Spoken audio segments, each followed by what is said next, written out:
Halo, selamat siang. Assalamualaikum warahmatullahi wabarakatuh. Jumpa lagi dengan kita ngopi asik bersama Daniel.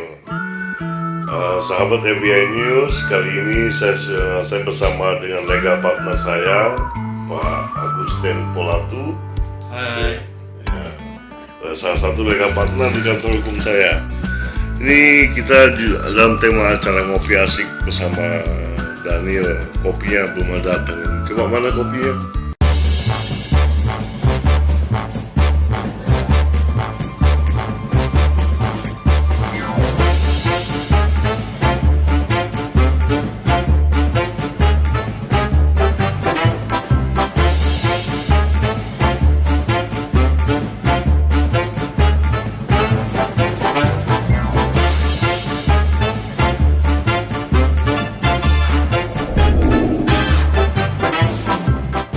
Sahabat FBI News, tapi dari Italiano. Assalamualaikum. Waalaikumsalam warahmatullahi wabarakatuh. Ini dia, kita dulu Pak Andreas. Sahabat FBI News, kebetulan kita kedatangan juga tamu dari praktisi media, namanya Pak Andreas. Iya. Panggilannya Bang Bon, biasanya panggil Bang Bon. Gimana kabarnya Bang Bon? Baik, alhamdulillah. Puji Tuhan baik semuanya. Gimana Bang Daniel? Alhamdulillah baik juga. Ini kenakan lega partner saya, Pak Agustin Polatu. Agustin Polatu. Agustin ya. Polatu, iya. Mantap. Udah lama kita nggak ketemu ya. Iya ya. Gimana kabarnya, sehat ya? Sehat. Amin. Ini nih saya kesini. Sebentar dulu, saya potong. Coba ada kopinya nggak buat Oh saya iya, lagi? wah. Nah, kita acara kopi masalah ini. Iya betul. Kopi asik bersama Daniel. Iya. Nah, Waduh, ini terima kasih. kopi Italiano, cappuccino Italiano, bukan cappuccino Itali, bukan Cappuccino Italiano. Yang katanya mendekati kopi Kerawang. Wih, kopi Kerawang. Sebenarnya apa bedanya kopi Kerawang dengan kopi Italiano? Nah, itu bisa dijelaskan sama lega partner saya. Apa bedanya itu kopi Jadi Kerawang? begini, Pak Andre. Bedanya kopi biasa dengan kopi Kerawang. Kalau kopi biasa itu kopinya dituang ke dalam gelas air, diputar oleh sendok. Iya. Nah, tapi kalau bedanya kopi Kerawang tidak.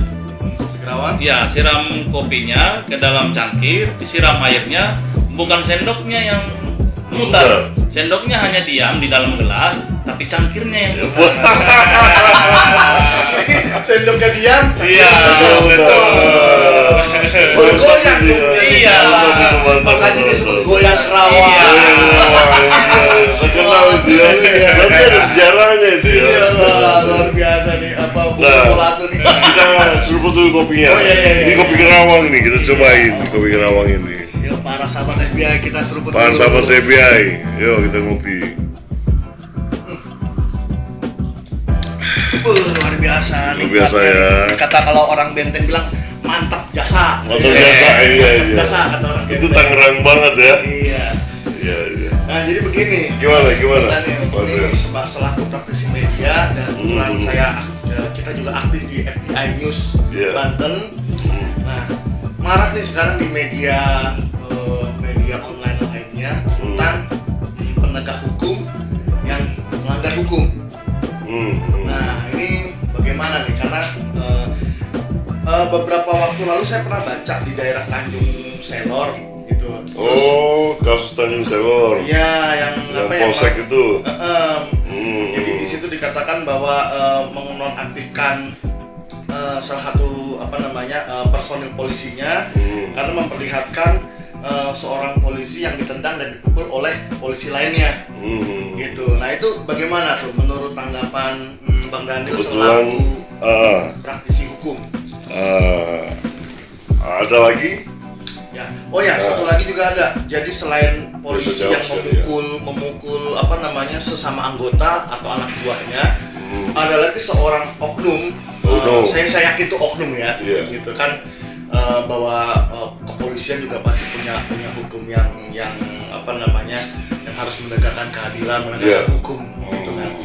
Nah, ada juga yang memperkosa yang kasus kemarin yang cukup ramai. Yang anak si anak tersangka ya. tersangka diperkosa oleh Kapolsek. Iya, itu. Oh, Nah, itu Kapolsek lagi kan jabatannya Kapolsek, cukup iya. cukup tinggi ya. Iya. Terus juga ada lagi dua anggota polisi juga memperkosa istri dari tahanan narkoba. Itu kalau nggak salah di daerah Jadi sedang itu ya. Iya. Iya. Nah, jadi tanggapan dari praktisi Bang Dale kan selaku praktisi hukum, Iya. kan? Tanggapannya bagaimana nih? Kok bisa sampai penegak hukum itu seharusnya polisi sebagai penegak hukum malah melanggar hukum? Iya.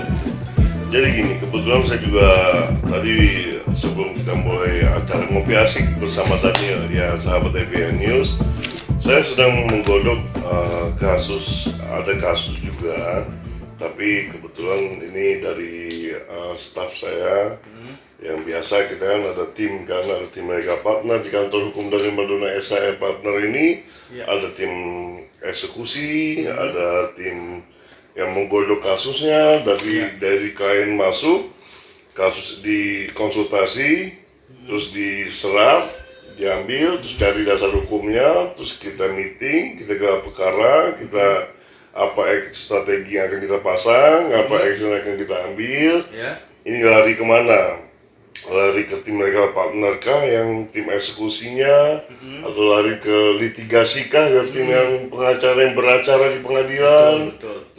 Itu seperti Pak Agus yang Pelatu ini kan salah satu tim legal partner yang mengeksekusinya. Karena di lapangan, ya? Lapangan, karena di kantor hukum dari Madonna SHR Partner ini hanya memandang 3 hukum. Hukum alam, hukum rimba, hukum negara.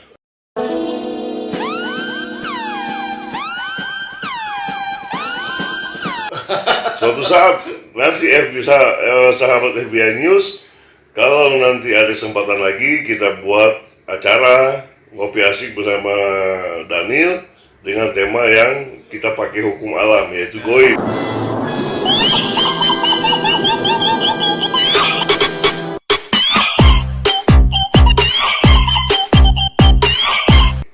Mengupas itu ya. Mengupas bagaimana nanti keren. kita adakan. Ada Nanti timnya, episode berikutnya ya. ada timnya. Terus kalau Pak Agus yang Pelatu ini kan tim yang hukum rimbanya.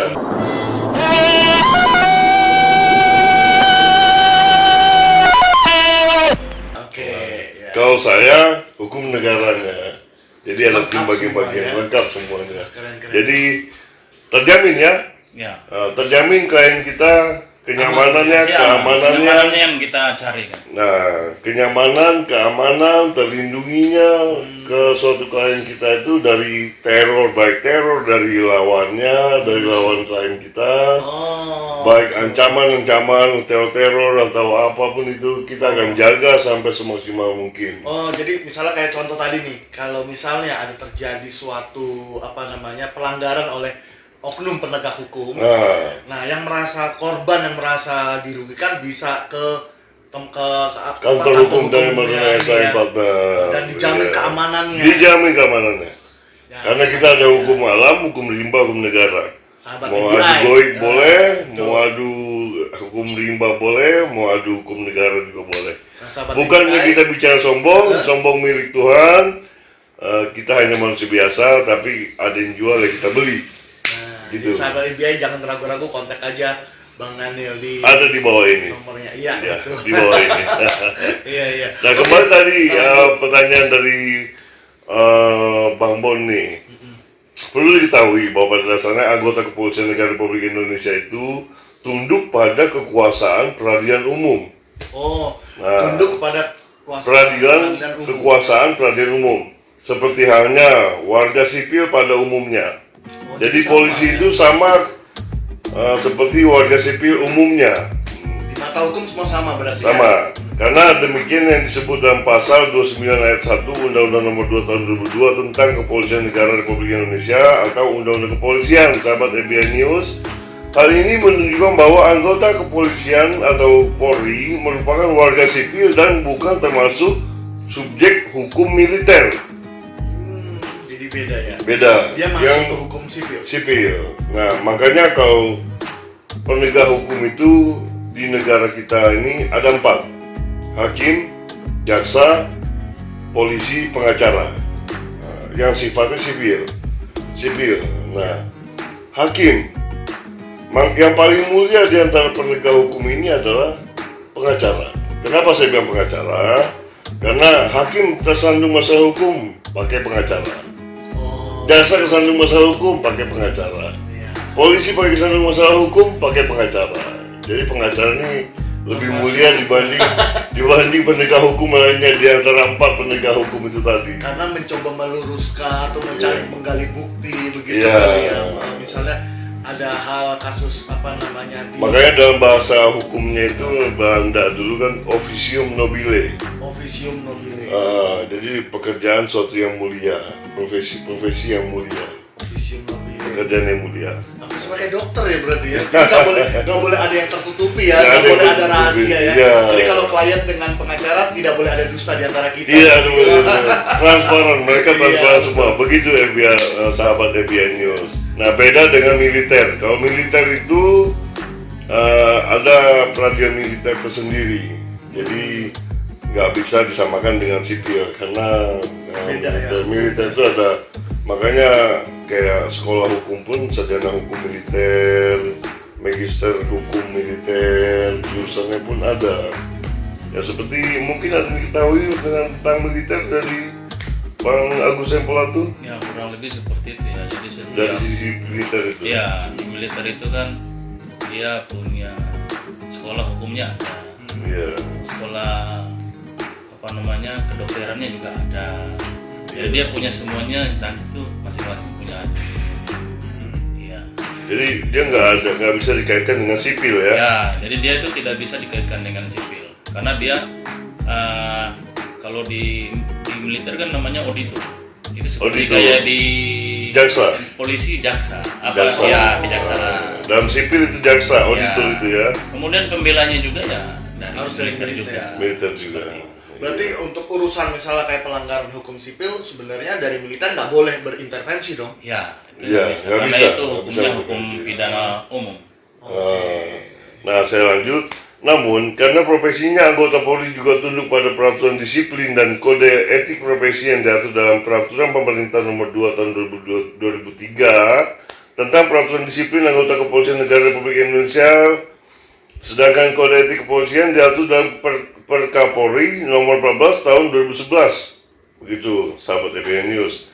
Tentang kode etik profesi Kepolisian Negara Republik Indonesia Perkapolri tahun 2011 Nomor 14. Pada dasarnya, Polri harus menjunjung tinggi kehormatan dan martabat negara, pemerintah, dan kepolisian negara Republik Indonesia. Pada pasal 3 huruf C, PP 2 Nomor 2 Tahun 2003, dan menaati peraturan perundang-undangan berlaku, baik yang berhubungan dengan tugas kedinasan maupun yang berlaku secara umum. Pasal 3 huruf G, PP 2 Nomor 2 Tahun 2003, dengan ini melakukan tindak pidana, ini berarti Polri melanggar peraturan disiplin. Melanggar peraturan disiplin itu diatur dalam pasal 3 huruf G PP nomor 2 tahun 2023. Pelanggaran peraturan disiplin adalah ucapan. Pelanggaran peraturan disiplin itu contohnya ini, Bang Bon. Ya, sahabat FBI News. Itu adalah ucapan, tulisan, atau perbuatan anggota Kepolisian Negara Republik Indonesia yang melanggar peraturan disiplin. Pasal 1 angka 4 PP nomor 2 tahun 2003, anggota Kepolisian Negara Republik Indonesia yang ternyata melakukan pelanggaran peraturan disiplin anggota Kepolisian Negara Republik Indonesia dijatuhi sanksi berupa tindakan disiplin dan atau hukuman disiplin. Itu diatur dasar hukumnya pada pasal 7 PP nomor 2 tahun 2003. Gitu. Dan ada lagi, tindakan disiplin berupa teguran lisan dan atau tindakan fisik itu diatur pada pasal 8 ayat 1 PP nomor 2 tahun 2003. Tindakan disiplin tersebut tidak menghapus kewenangan atasan yang berhak menghukum atau ankum untuk menjatuhkan hukuman disiplinnya. Nah, jadi kita bahas satu-satu ya, Bang Bon ya. Pak Andreas, dari pertanyaan Pak Andreas tadi itu. Adapun hukuman disiplin tersebut berupa dalam pasal 9 PP nomor 2 tahun 2003, yaitu teguran tertulis, penundaan mengikuti pendidikan paling lama 1 tahun, penundaan kenaikan gaji berkala, penundaan kenaikan pangkat untuk paling lama 1 tahun, mutasi yang bersifat demosi, pembebasan dari jabatan, atau penempatan dalam tempat khusus paling lama 21 hari. Itu diatur dalam pasal 9 PP nomor 2 tahun 2003. Untuk pelanggaran disiplin Polri, penjatuhan hukuman disiplin diputuskan dalam sidang disiplin. Lihat pasal 14 sahabat EBN News ayat 2 PP nomor 2 tahun 2003. Yaitu pasal 14 ayat 2-nya, penjatuhan hukuman disiplin diputuskan dalam sidang disiplin. Nah, begitu.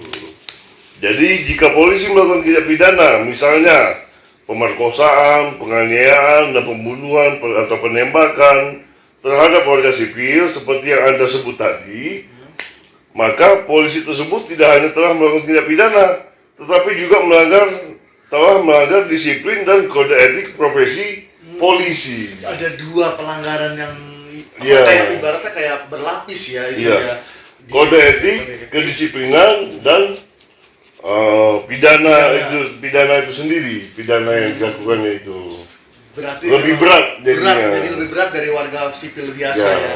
Karena seharusnya melindungi, mengayomi, dan melayani masyarakat, tetapi malah jadi oknum yang menghancurkan masyarakat dan keamanan masyarakat, menghancurkan citra polisi itu sendiri. Makanya diatur dalam undang-undang kepolisian. Nah, jadi begini, Bang Daniel, kalau sampai terjadi begitu, rasa trust atau percaya masyarakat kepada polisi kan bisa jadi berkurang kalau itu tidak tidak langsung ditindaklanjuti, tidak. Tapi saya dapat kabar waktu yang kasus yang Bang Andreas bilang tadi, itu langsung ditindak oleh Paminal ya, Bang Platu ya, langsung ditindak Paminal, itu langsung diproses. Wah, keren. Karena memang polisi kita ini bukannya jadi gimana ya, di Indonesia ini kalau menurut saya, sahabat EBN News, kalau menurut saya satu organisasi yang berseragam, betul, satu cacat, satu oknum yang kena imbas di mata semua orang lain, itu masyarakat itu semuanya sama. Jadi ibarat karena nilai setitik rusak susu sebelanga. Nah, itu pepatahnya. Karena gitu. Oknum, salah satu oknum, maka semua satu organisasi kepolisian merusak citra nama baik jadinya. Tapi di situ kan diatur di dalam ada undang-undang, negara kita ini kan negara hukum. Betul. Jadi diatur di dalam undang-undang kepolisian dan tentang kedisiplinan ya, kode etiknya gitu, dan tindak pidananya. Nah, jadi sahabat FBI mungkin nggak usah takut jika terjadi sesuatu kepada sahabat FBI yang merasa mungkin ada oknum polisi yang Jangan takut. Karena ada Bang Daniel. Iya. Ada kantor hukum Daniel. Ada kantor hukum dan menurut saya partner. Apabila ada oknum polisi yang seperti menganiaya, seperti memperkosa tadi, yang memeras atau ada apa, pungli atau apa, minta bantuan hukum kita, karena kantor hukum dari Madura SHL Partner ini kan bergerak di bidang jasa hukum. Jadi kita menjadikan jasa hukum untuk sahabat-sahabat EBN ini. Supaya jangan kalau pada ada saat mikir ada pemerasan, jangan diperas-peras sampai ini kali ya. Jadi kalau mau peras-peras kita jadi. Waduh, iya. Ya cuaca pancar-pancar musim hujan. Ditambah lagi tadi Bang Gusen menganalogikan kopi Jerawan yang sendoknya nggak muter, tapi gelasnya yang muter. Nah, iya. Tapi saya tambahan sedikit Bang Andreas, Bang Pelatu. Saya tambah sedikit. Bagaimana yang pernah dijelaskan dalam artikel proses hukum oknum polisi yang melakukan tindak pidana. Pelanggaran terhadap aturan disiplin dan kode etik akan diperiksa dan bila terbukti akan dijatuhi sanksi. Penjatuhan sanksi disiplin serta sanksi atas pelanggaran kode etik tidak menghapus tuntutan pidana terhadap anggota polisi yang bersangkutan. Lihat pasal 12 ayat 1 PP nomor 2 tahun 2003 junto pasal 28 ayat 2 per Kapolri nomor 14 tahun 2011. Oleh karena itu, polisi yang melakukan tindak pidana tersebut tetap tetap akan diproses secara pidana, walaupun telah menjalani sanksi disiplin dan sanksi pelanggaran kode etik. Itu bahayanya. Seharusnya dia menegakkan hukum, malah dia melanggar hukum. Ya, bahayanya. Adapun proses peradilan pidana bagi anggota Kepolisian Negara Republik Indonesia secara umum dilakukan menurut hukum acara yang berlaku di lingkungan peradilan umum. Hal ini diatur dalam Pasal 2 Peraturan Pemerintah Nomor 3 Tahun 2003 tentang pelaksanaan teknis institusional peradilan umum bagi anggota Kepolisian Republik Indonesia. Itu diatur dalam PP Nomor 3 Tahun 2003. Kemudian Anda menyebutkan soal sidang kode etik, perlu diketahui sidang Komisi Kode Etik Polri, sidang KKEP adalah sidang untuk memeriksa dan memutuskan perkara pelanggaran kode etik profesi Polri KEPP yang dilakukan oleh anggota Polri sebagaimana disebut dalam pasal 1 angka 7 per Kapolri nomor 14 tahun 2011. Selain itu, sidang KKEP juga dilakukan terhadap pelanggaran pasal 13 PP nomor 2 tahun 2003 yang berbunyi anggota Kepolisian Negara Republik Indonesia yang dijatuhi hukuman disiplin lebih dari 3 kali dan dianggap tidak patut lagi dipertahankan statusnya sebagai anggota Kepolisian Negara Republik Indonesia dapat diberhentikan dengan hormat atau tidak dengan hormat dari Dinas Kepolisian Negara Republik Indonesia melalui sidang Komisi Kode Etik Profesi Kepolisian Negara Republik Indonesia. Begitu Bang Bon. Begitu Bang Bon ya.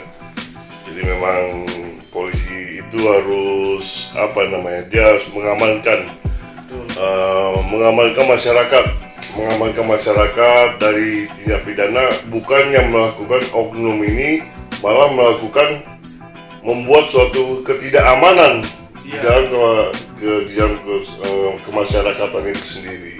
Seharusnya para oknum-oknum itu sebelum bertindak mikir dulu ya, sanksi yang akan didapat itu berlapis-lapis harusnya ya. Ya, kadang itulah Indonesia. Kadang manusia itulah manusia. Manusia itu begini kadang menurut saya. Tidak ada niat, tapi ya begitu ya sahabat FBI News. Manusia itu tidak ada niat, tapi apabila ada kesempatan, mereka bisa berbuat macam-macam. Yuk kita ngopi lagi Bang Bon. Ya, Ayo, Bang Pelatu. Seru banget itu. Seru ya, sedikit ya FBI News, seruput lagi kopinya. Seruput lagi. Inilah namanya ngopi asik bersama Daniel. Sambil ngobrol, sambil ngopi, bincang asik, bermanfaat. Nambah ilmu pengetahuan. Jadi ini kopi murni ya, bukan kopi Karawang. Yang diaduk pakai sendok ya, Yang diaduk sendoknya yang muter. Oke. Nah, sahabat FBI, kalau Ya, sahabat FBI. kalau mau datang konsultasi, tenang. Plus karaoke. Plus karaoke. Plus karaoke. Plus karaoke. Plus karaoke ya, sayangnya. Iya.